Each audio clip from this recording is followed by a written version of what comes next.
Esse é o canal Tecnologia Brasileira, eu sou o Rodrigo Klim e eu vim aqui falar hoje sobre o 52º indicador do ranking global de inovação. Nas minhas contas é o 52º pela versão de 2024 do relatório que é publicado pela WIPO, pela World Intellectual Property Organization. E hoje eu vou falar sobre a absorção de talentos de pesquisa pelas empresas.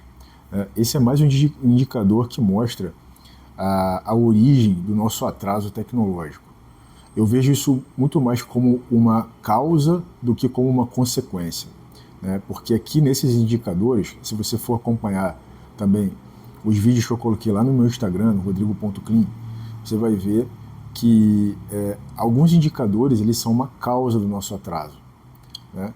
Como, por exemplo, o problema institucional do Brasil é uma causa do nosso atraso.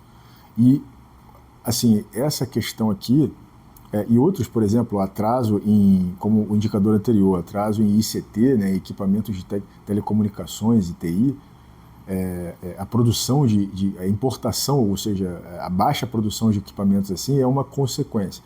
Esse aqui eu vejo como uma causa.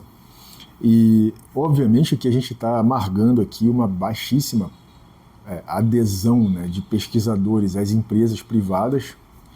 E eu tenho um ponto de vista a respeito disso, porque apesar de ter uma carreira acadêmica, entre aspas, né, eu não sou de ficar publicando paper, né, porque eu passei aí, dos meus 25 anos, a maior parte eu passei de carreira, a maior parte eu passei mesmo trabalhando com engenharia, né, e produzindo engenharia e fazendo relatório e tal, e colocando coisas para funcionar, estruturas para ser construídas e tal. Então foi mais assim, aquela pele em jogo mesmo, né, assinando projetos.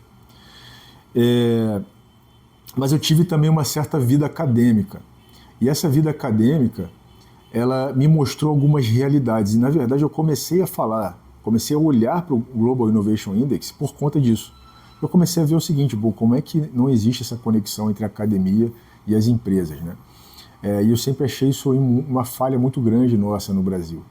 E isso aqui é um indicador que mostra isso claramente, né? A questão é a seguinte, quanto menor o valor agregado que um país produz na sua indústria, menos necessária é a presença de pesquisadores mestrandos ou doutorandos ou até pós-doutorandos. Então, você não precisa, simplesmente a culpa, o empresário, não é que o empresário não queira contratar um cara que tenha pós-graduação, é porque não é necessário. O produto que ele produz, ele consegue resolver com um recém-formado. O cara que está ali formado há 6 meses na Universidade Federal, ele pega o cara, treina durante 2 meses e ele começa a produzir o que é necessário.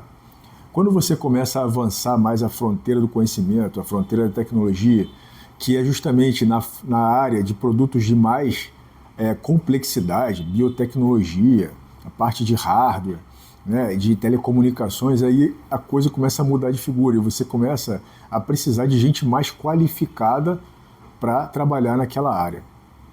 Gente que vai poder desenvolver de fato uma pesquisa dentro da empresa, né? Então, assim, as empresas elas não precisam fazer pesquisa hoje, por quê?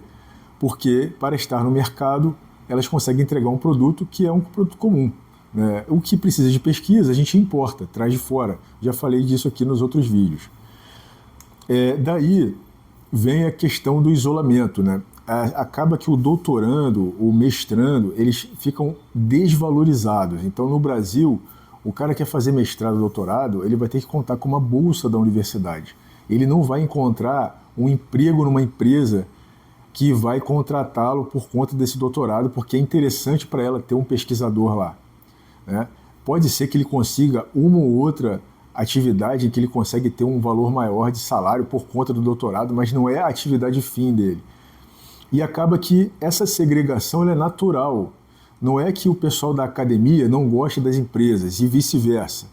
Como muita gente fala, né? É um senso comum isso aí, não, porque os professores eles não veem as empresas com bons olhos. Eu já pensei assim também, mas não é bem isso que acontece. O problema é mais estrutural. É que as empresas não precisam de pessoas com conhecimento muito desenvolvido do ponto de vista acadêmico, de pesquisa, de metodologia científica, porque o produto é de baixíssimo valor agregado, vai entregar commodity. Para que precisa? O cara vai trabalhar na área de óleo e gás, ele não precisa ser um pesquisador, ele vai usar uma norma, vai usar uma API da vida, vai usar uma DNV da vida, ele não precisa desenvolver uma pesquisa. Ele precisa dominar um software e conhecer uma norma, e só. Né? Então, essa que é a questão. E acaba que as pessoas que vão para o mestrado e doutorado, elas acabam ficando ali no limbo. Né? Ele tem uma boa intenção, ela tem uma boa intenção de desenvolver uma pesquisa e tal, mas aquela pesquisa raramente é aproveitada pela indústria. Geralmente ela é uma pesquisa que já foi encomendada e que o professor já tinha, né? Ele já tinha aquilo ali na cartola, na manga, né? Para poder desenvolver aquele projeto. E você vai ver as grandes empresas bancando esses projetos, né? As empresas gigantescas que são da área de commodities. Então, é a empresa da área de mineração, de óleo e gás, de agrícola. Óbvio que tem outras áreas também, mas, assim, a grosso modo, são essas. Então, assim, eu vou falar aqui fazer algumas comparações com alguns países. Primeiro com Singapura, né? Singapura tem cerca de 55%, aproximadamente, 55% dos seus engenheiros e pesquisadores estão na iniciativa privada. Só para vocês terem uma referência, é um país avançado. Hoje, Singapura, se eu não me engano, é o quinto colocado no ranking global de inovação, um ritmo de inovação muito intenso lá. E a Índia está ali em torno de 35% a 39%, com uma boa evolução. O Brasil está em torno de 30% já há mais de 10 anos. Então, assim, a gente está ali praticamente paralisado em 30% e assim, a tendência é continuar desse jeito ou até piorar. Né? Se não mexerem nas coisas, deve até piorar. E o impressionante é o Chile, cara. O Chile, assim, é um país que me impressiona muito porque eles lideram o ranking global de inovação com frequência. E assim, o Chile é organizado para produzir tecnologia. Né? Eles tiveram um avanço impressionante de atração de talentos para empresas privadas, saindo de 12% em 2014 para aproximadamente 35% em 2024. Então, assim, é um aumento alarmante, né? Assim, como é que eles conseguiram isso? E a gente entra num assunto, né, que é a humildade dos governos brasileiros, dos políticos brasileiros, né? Eu não tenho conhecimento disso, tá? Pode ser que eu esteja enganado, mas eu nunca vi uma notícia de um político que tenha ido ao Chile, ou do ministro da Tecnologia, ministro da Ciência e Tecnologia, que tenha ido ao Chile para avaliar qual é o modelo deles, fazer uma reunião com o Chile, vem cá, deixa eu ver o que vocês fazem, como é que vocês conseguem atrair tanto talento para as empresas privadas, né? E, assim, eu não sei se são questões ideológicas, se são questões assim mesmo de orgulho nacional, ou se é preguiça, negligência mesmo, o cara acha que não é necessário isso. Isso não vai dar voto nenhum para ele ou para ela. Então, para quê, né, cara? Para que vai fazer isso? Mas o fato é que eu vejo assim uma falta de humildade muito grande de nós brasileiros, né? Em não perguntar para o nosso vizinho o que eles estão fazendo para a gente poder copiar eles e, assim, tentar adaptar alguma coisa. Assim, vou fazer aqui a minha culpa, pode ser que eu não saiba de alguma iniciativa que já exista, tá? Se existe, você coloca aqui nos comentários, se você está aqui, coloca nos comentários. A gente não pode deixar de citar a China, né? A China é uma locomotiva, uma máquina de tecnologia e, por incrível que pareça, a China é o país que tem mais engenheiros e cientistas contratados por empresas privadas. Isso parece um choque de realidade, né? E é mesmo, um choque de realidade, porque a gente pensa assim, a China é estatal, a gente acha que a China é um Brasil gigante, na verdade não.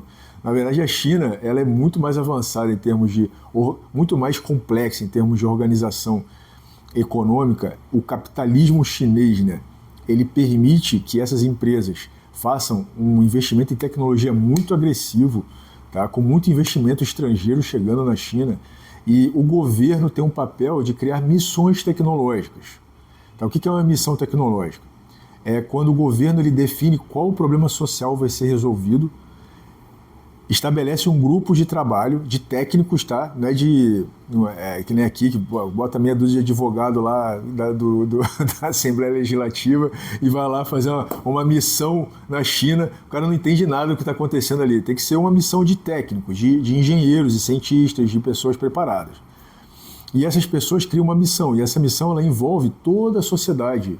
Não é só o governo botando o dinheiro, eu vou botar 1 bilhão aqui, agora eu quero ver o resultado daqui a 5 anos. Não, é uma estrutura que envolve a sociedade em volta, envolve as universidades, as grandes empresas que são subsidiadas pelo governo, são apoiadas pelo governo, e é por isso que a China hoje tem os números que tem em termos de tecnologia. Não é porque o povo chinês é mais avançado ou mais inteligente. Tudo bem que eles também são. O resultado do PISA deles é muito melhor do que o do resto do mundo. Eu acho que a nota deles é mais de 500 e a média mundial é 480. Mas também tem esse fator de uma política voltada para isso, entende? Voltada para o desenvolvimento tecnológico. Então, para o jovem, né, que está aqui até agora, dificilmente vai estar, mas se estiver aqui, assim, é complicado o jovem engenheiro, né, assistir um vídeo desse e assim, dá um certo desânimo. Né? Quer dizer, eu vou fazer engenharia no Brasil, pô, não tem indústria complexa, de alta complexidade, as empresas não contratam, quando contrata é para você ficar fazendo só relatório, você não vai fazer de fato engenharia.